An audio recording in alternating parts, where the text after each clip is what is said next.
It happened in 2012. Played the IPL in 2012, and the lead up to that was interesting because I had scored my first Test 100 in Australia in 2012, followed by that game against Sri Lanka in Hobart, where we chased that total down within 40 overs. That came out of nowhere. Honestly, I did not believe that I could do something like that at the international stage. It happened. Gave me so much belief from there, and then Asia Cup came, and I got 183 against Pakistan. On a Sunday, everyone was watching, so things really just turned in about 6 months for me. But I forgot the basics of the game. I started, becoming more desperate, and I thought, this IPL, I'm going to dominate everyone. But the moment IPL started, a few games which didn't go my way, and my mindset completely dropped to the other end. I was eating anything that came in sight. I was finishing, candy packets, 40 pieces a packet. I would finish 3 packets a week. I was eating horribly, sleeping horribly. My habits were all over the place. And I finished IPL. I remember I went home, came out of the shower first day, and I saw myself in the mirror, and I was ashamed. It was literally, I saw myself and I thought, I'm looking at another human being, and I told myself, look, if you want to play cricket at the highest level, this is not the way that you can manage. And from next day onwards, I changed everything about my diet, the way I trained, everything, and from then on it was just an obsession. Look, when I step onto the field, I have to believe that I'm the best, because my mindset, as I said, was very clear from the first time I started playing this game. I'm not going to allow anyone to think that I'm just a pushover. So my mindset was, I'm going to go to Australia, and how am I going to score runs against these guys? I wasn't going out there to survive. And from the time I got back home till the Australia tour, I promise you, I was visualizing every day when I was working out in the gym that I'm hitting Mitchell Johnson, I'm hitting these guys all over the park.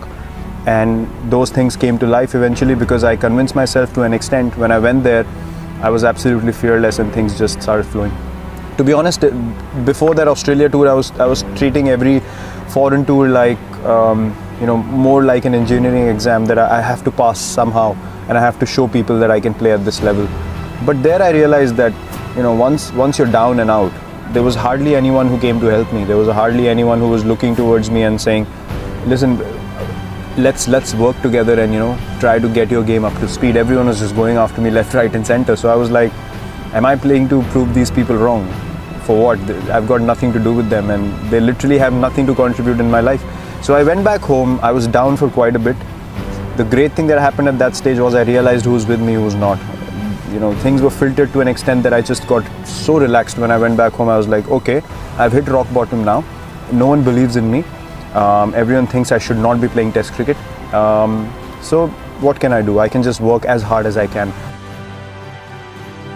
For me, one thing was always very clear. When I step onto the field, I'm going to give 120% every game that I play. And one thing for a fact that no one can count that against me. Till the time I play this game, I am going to play this way, and this is who I am. And if my mindset in the field is simple, I will not stand around wanting people to do something that I'm not able to do first. For me, every ball is an event. Every moment is an opportunity to make your team win. And that is exactly why you step onto the field. You have to make that time count. If you told me I had to walk away from this game tomorrow, I can walk away without any regrets. Because everything that I've done since I entered the Indian cricket team has always been for the team. I've been booed by 40,000-50,000 people regularly when I enter the stadiums. If I start focusing on those 50,000, I can't play a ball. For me, that's an opportunity. That's an opportunity for me to say, okay, fine, things are stacked up against me. Let me test myself how good I am. There always have been 2 options for me. Either it's fight or flight, and I've never taken flight. Fight or flight? I've never taken flight. For me, that's just not because look, I can take flight if I can't sleep peacefully at night. For me, it's not worth it. I might as well take the fight. If I fail, I know that I took the right option, and that gives me peace. For me, when I leave the field, as I just said, I need to be able to know that I've given everything I had, and I sleep like a baby. There is nothing else that can distract me then, because in my potential as a human being, God has blessed me with a healthy mind, healthy body, an opportunity which everyone wants. So I have to be honest to that. I have to live up to that. So for me, these things are just a process, just a part of the process, which is you keep moving forward. You keep taking the positive option. Whether you get success or not, that's irrelevant, but never take a backward step. Face the fear, look it in the eye and say, fine. I'm gonna have a smile on my face, and I'm gonna keep coming at you. And that's how I live my life as well. I don't live my life half and half.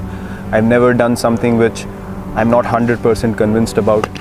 So for me, as I said, if you wanted me to walk away now, I'd have zero regrets in life or in cricket. But this culture is what is more dear to me, and I will do everything in my ability. Even if we lose a test match, I want us to go for the win, and not surrender or try to save a test match on day 3 or day 4. That for me just not acceptable. So for me, as I said, milestones don't matter at all. If I had played for milestones in my career, I probably wouldn't have half of what I have right now. So my mindset is pretty clear, and for us, it's just pursuit of excellence.